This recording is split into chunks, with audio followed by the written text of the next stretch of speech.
Okay, so I'm late to my own show here. My name is Deanne Battle. Welcome to season one, episode one, hopefully of more than one, of the Composite. Okay, this is super low budget, y'all. I just had this idea actually this morning while I was driving to work. Again, apologies for being late here. I just created a separate IG account for this and a separate YouTube account for this, and I locked myself out of my own shit already. So that's what I was doing. Oh, yay. Hi, Lisa. I see you. Thank you for giving me a few minutes here. I'll talk about why I'm on so late too. But anyway, again, Deanne Battle, first episode of The Composite. So what the hell is that? I wanted a word that would be able to connote the fact here that this is just, some cobbled together thoughts, but for my purposes, at least at this point in the late night space. So why at 11:35 p.m.? Well, because I had a really, really rough week at work last week. And, I was talking to my parents and I was talking to my mom and she was like, well, why don't you do a YouTube show? And I was like, yeah, I've thought of that in the past, but I don't know what I would talk about. I'm interested in so many different things. Whether it's current events or whether it's, writing. I'm a writer, that's my first love, or education. I'm a teacher and I've worked in, different educational settings, and so I have like a bunch of different interests, including movies, pop culture, all of that stuff. So I was like, well, if I were to have a show, like what would it actually be? What would I talk about?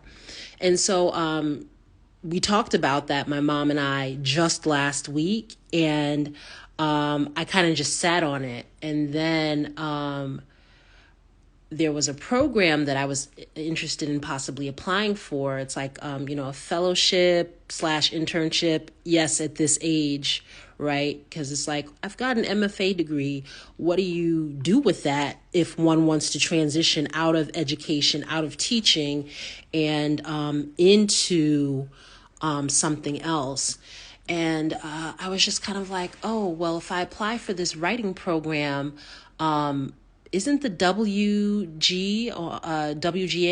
aren't they on strike? And so then I was reading a couple of articles like first thing this morning, and I'm like, oh, they're on strike. And I mean, I don't think that necessarily affects any of the fellowship programs, internship programs, in terms of applying, but it does affect the late night space, right? And so I'm not going to call myself a scab, right? Because, you see the production values we're working with right now. Oh, yay. Hi, Siobhan. So you see wow, we've actually got people in here. Oh, folks are up. We outside. We doing it. Okay. So, I was thinking to myself, okay, well, there's not going to be any traction in the late night space, right? Because the writers are on strike. And I was like, well, for, a select group of people that actually know me, maybe they would be interested if they were awake at this time just to kick it with me for a little bit. Yes, yeah, I do have to start somewhere. So you see what I'm working with, right?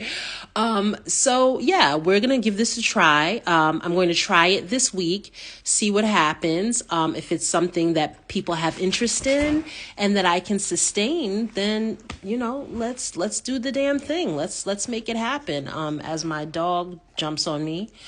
But so that is part of the genesis for this show. And I think most of the first episode here is just going to be me, talking a little bit about my story. Stop, Zena. Talking about my story and then talking about what does this actually mean? If I'm feeling up to it. We might look at some pictures from the Met Gala together and see what that looks like. But, I know late night shows, right? It's usually the monologue and some music and some guests.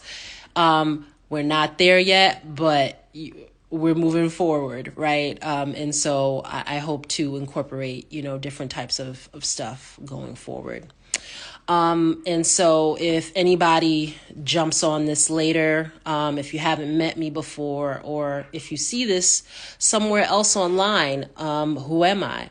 Well, I'm a writer, I'm a teacher, and I'm originally from New York, back in the Northeast after a brief stint in the South. And, I've always had an interest in talk shows, podcasts, but another thing that struck me so much with the writer's strike is like when they were talking about late night and, they post pictures of all the late night hosts and it's literally the same fucking guy. Like nothing against them. I'm sure they have, different things that they're bringing to the table, but it's the same fucking guy, right? So what is it that not just me, but because this is a social media experiment, what is it that we can do together that might be different in this same 45 minutes?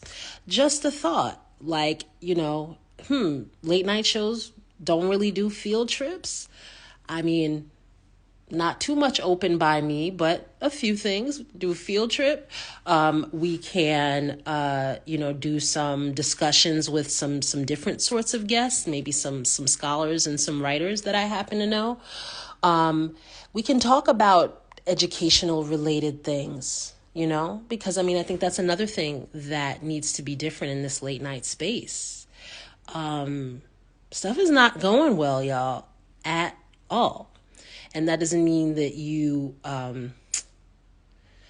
live in a state of pessimism, but I think in a desire for quote unquote normalcy, which let's put a pin in that and we'll deal with that later.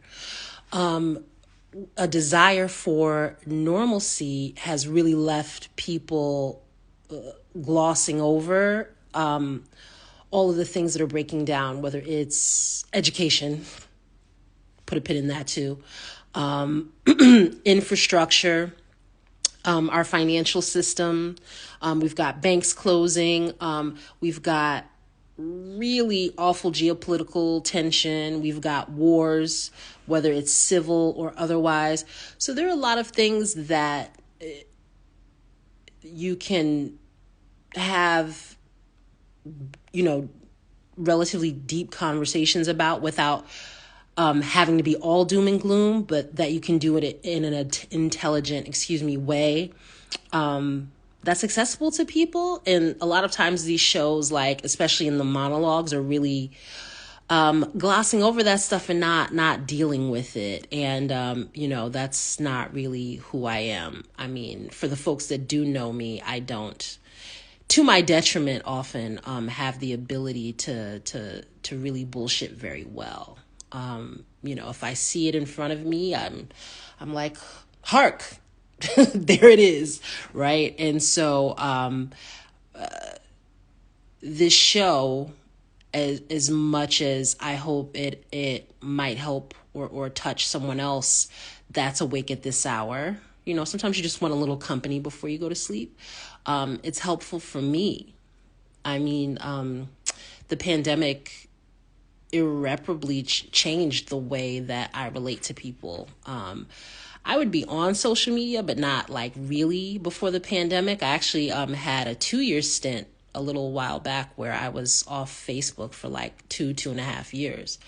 I was very suspicious of it. But I moved really almost halfway across the country and during the pandemic, and I didn't have any of my networks or anybody really close to me.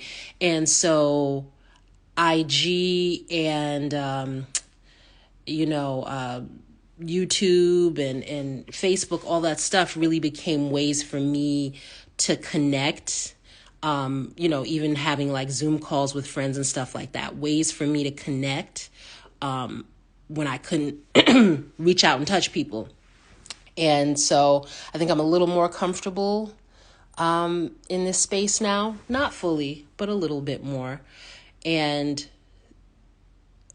again, like, I don't necessarily feel like I'm that same person that I was in March 2020. And so this is just helpful for me as a way to relate. Because we've got a lot of stuff to work through, and I'm very proud of my identity as a Black woman in America, a descendant of folks enslaved in this land. But all of these things that are evolving, hopefully some for the better, but many for the worse, will affect all of us. And so what does it mean to, take these tools that we have, that my students often, use when they should be, working on Shakespeare and things like that. What does it mean to use these tools in a bit of a different way? And so it might not look like that right now, but I'm hoping, again, if there is interest, if people can be awake at this time, that I can move, more toward that space. Other things that I'm thinking about here.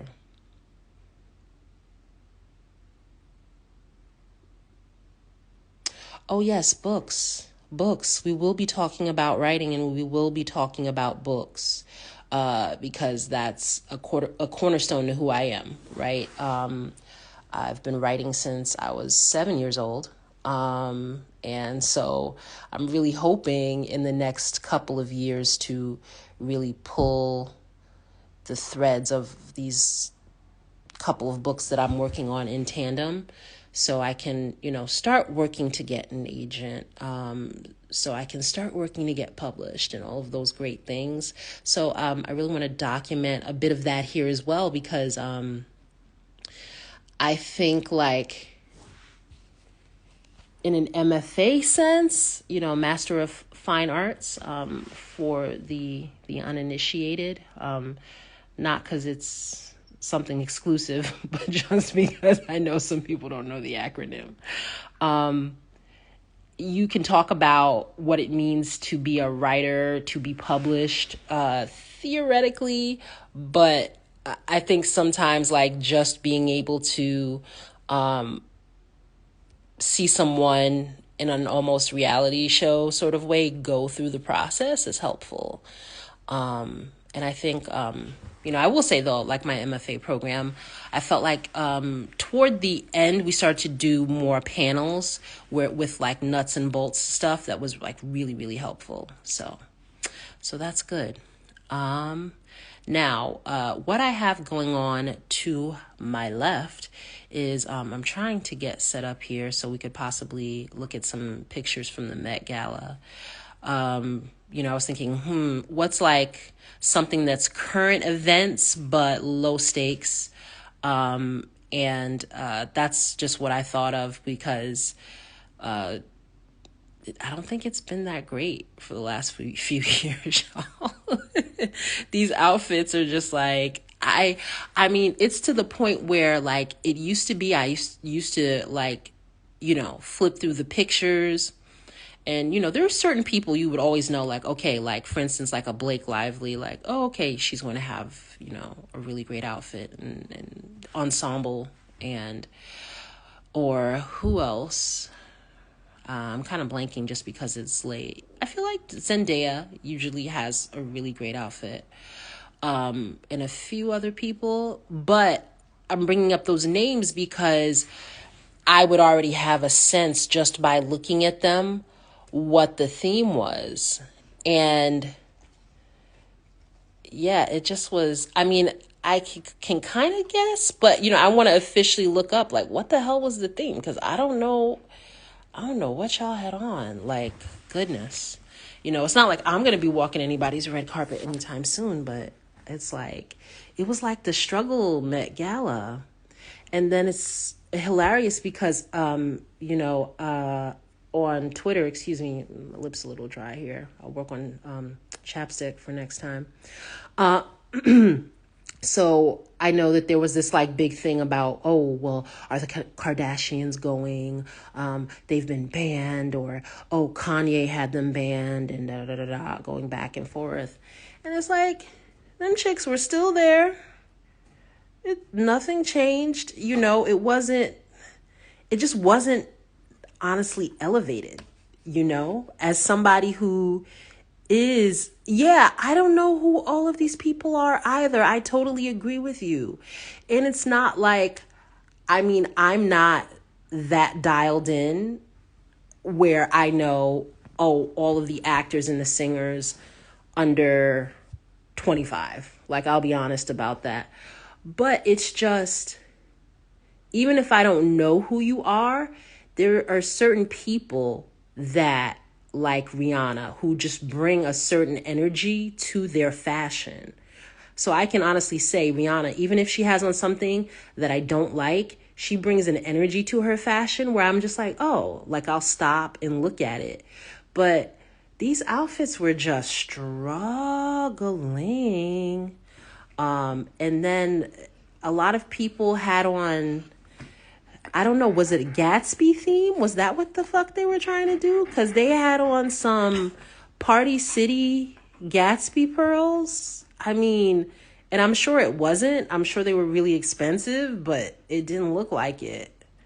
It really just wasn't. It was very uninspired, I would say, in terms of what people had on. So that's why I was thinking, oh, okay, that's something that we can look at and go through. But my computer here off to the left is on its last legs. I've had this MacBook, and it's, I really went all out when I started my MFA program. I was like, I want the best computer I can possibly find. And then I started going to school, and I just had a lot of health issues, a lot of challenges with work and stuff like that. And so I had to take an extended leave. And so the long and the short of it is, this computer is mad old, y'all. And so every time I turn it on now, it's like, bitch, leave me alone. Oh, Zena, stop it. Okay, so this is my friend Zena. Okay. Oh. No. Why are you doing this? I tried to take her outside before the show started, and I guess that didn't work because she's still trying to be my sidekick here, or whatever you want to call it. But all of that being said, that's why the Mac computer hasn't started yet. I'll get creative for tomorrow, though, in terms of just having my setup together and, and even just the login situation together. Goodness. I'm not really a tech person. And that's okay with me at this point. I'm like, I made it through teaching for 2 years on Zoom. I think I've made my contribution to the tech space, because the rest of this shit, y'all, that's going down, oh my God. Like AI, all right? So because I've always studied literature, and, at this point, that's like pretty much only one of the things like I'm good at that I know how to do. You just reading these papers now, or just even like short paragraphs and stuff, I just get super paranoid, because it's just like, wait a minute, so-and-so's writing last month versus, like the last time they had a big assignment versus what they have now. I'm just like, it didn't change that much, right? But I don't think, frankly, or at least I'm not seeing people in the education space really get ahead of this AI stuff. And what's going to happen fairly quickly is pretty much all teachers that are teaching some level of writing are going to have to redo all of your assessments, because it's like, what does it mean to, oh, everyone has kids read, The Great Gatsby or Lord of the Flies or The Catcher in the Rye or blah, blah, blah, blah, blah. And there are just so many, black market papers floating on the internet anyway. What does it mean that AI can just kind of grab from all of that and just create a paper for this kid? Now, I do know some teachers who are like, oh, you can bring it into the classroom and use it to be helpful. I'm a little dubious about that. I really am. Because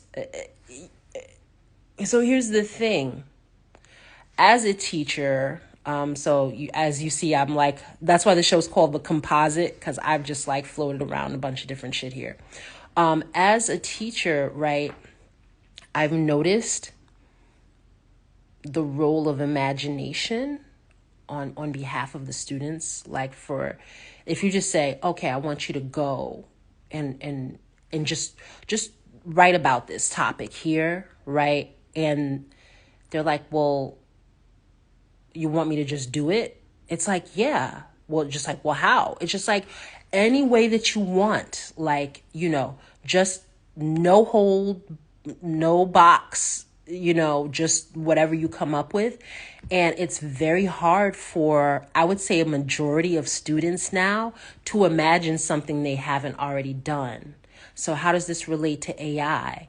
Because if you're bringing AI in to the classroom and you're saying, okay, well, the AI can give you like a sample paper, or you can help you find quotes, or you can work with it. What does it mean that the synapses aren't firing up here for the originality of the process? You're actually like, I think, short-circuiting the critical thinking process to an extent. I'm not going to be or catastrophize it, but part of that is happening. Now here, yes, I totally agree with you. AI is scary. I think that they will have to teach modern text, and in a discussion that I had, probably bring in more personal writing, because AI is not going to know, right, how you felt about the first folktale that you heard when you were 6. So it's going to have to be an amalgamation of more personal writing and more modern text. I frankly have mostly taught in spaces where they're very resistant to modern texts.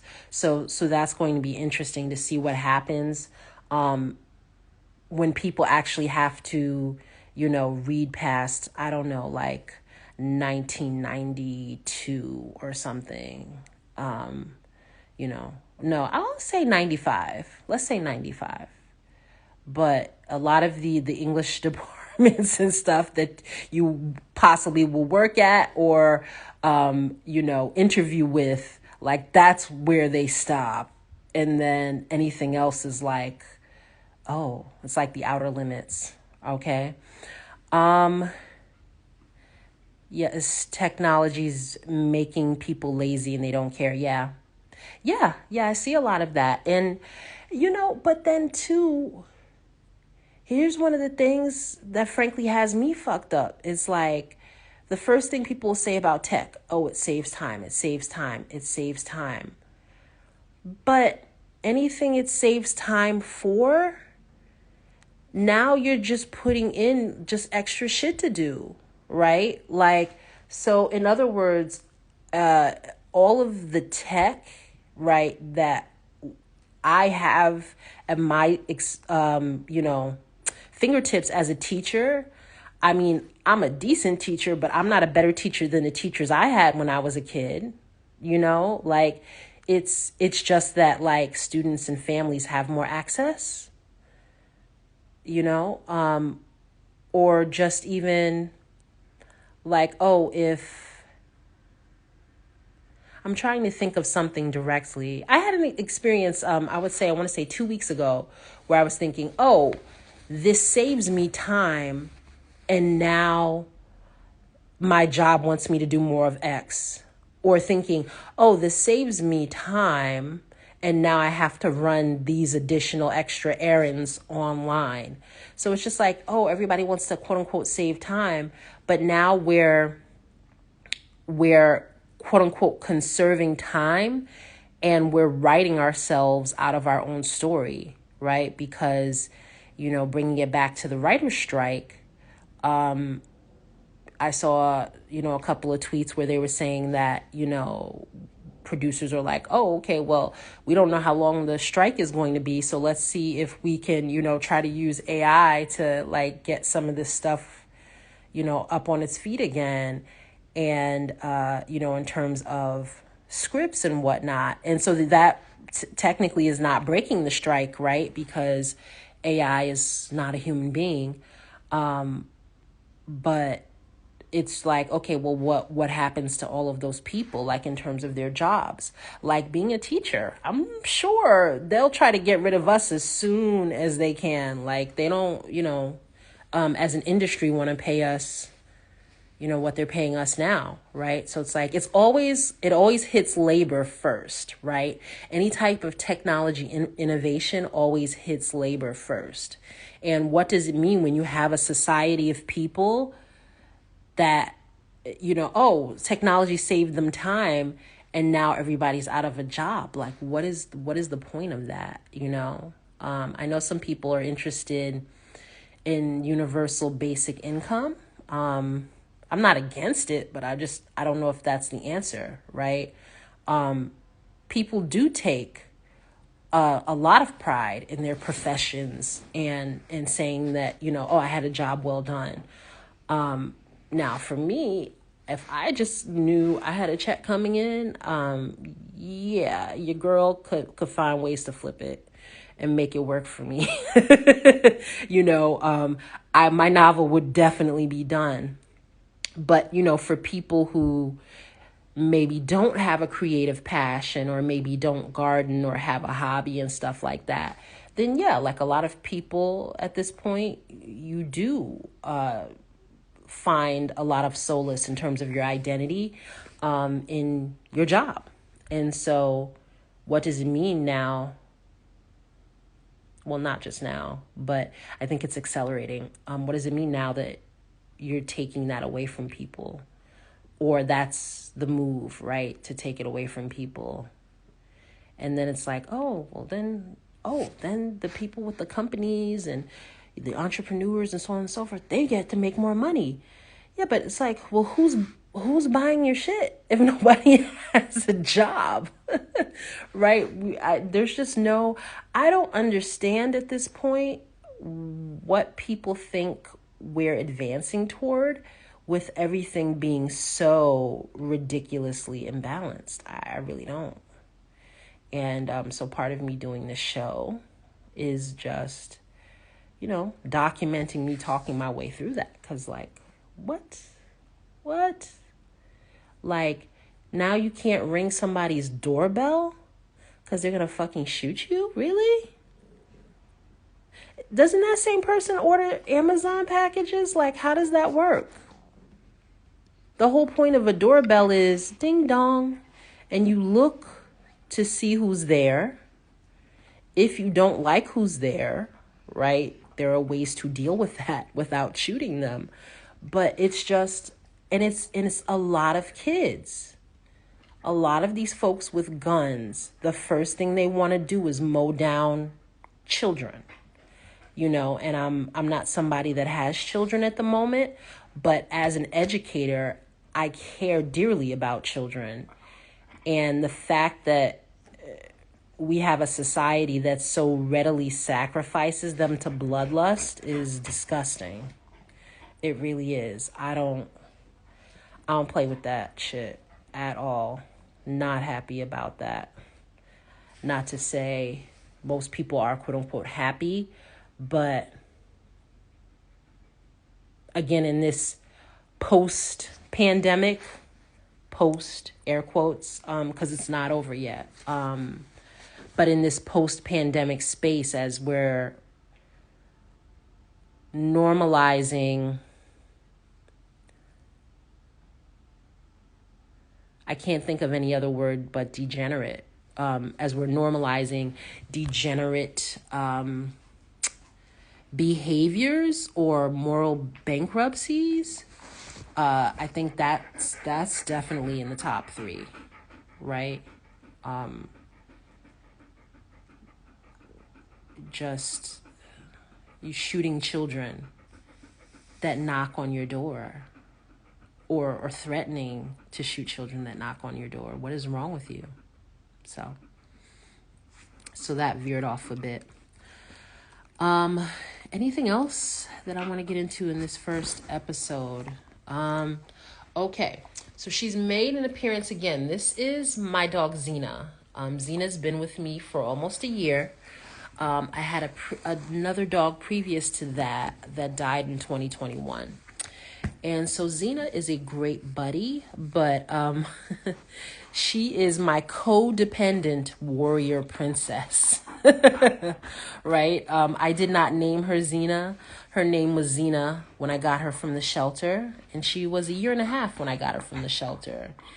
And as much as I wanted a new dog, I was a little too sad still to change her name. I didn't have the heart to, because I was just like, oh, if, me going ahead and changing her name, like in some ways I would be replacing the other dog that I had. And I said, you were living on the streets. Now you have a home.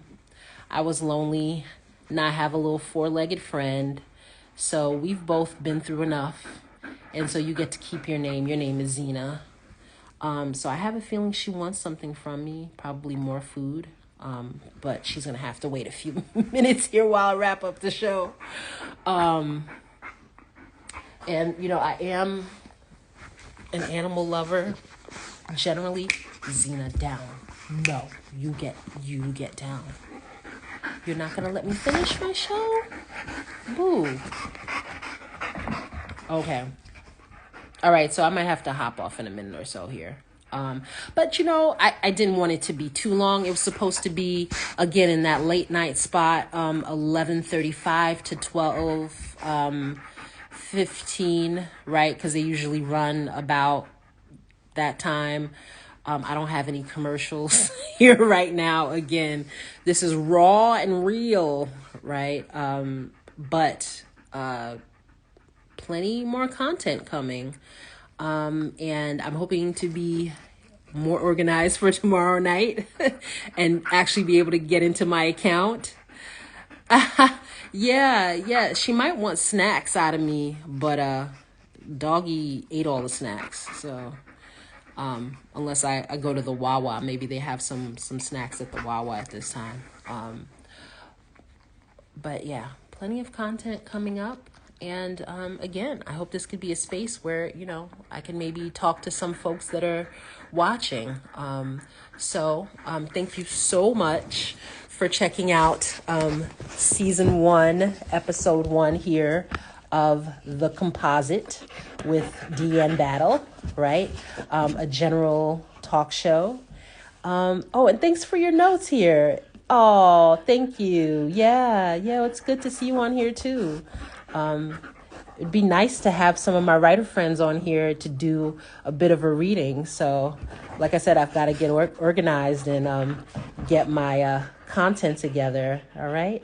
So thanks for checking me out. And I'm going to go ahead and post this on YouTube as well if some folks might be interested on that platform. Have a great night. Bye. Oh, okay. So that was anticlimactic. How do I stop this thing? There we go.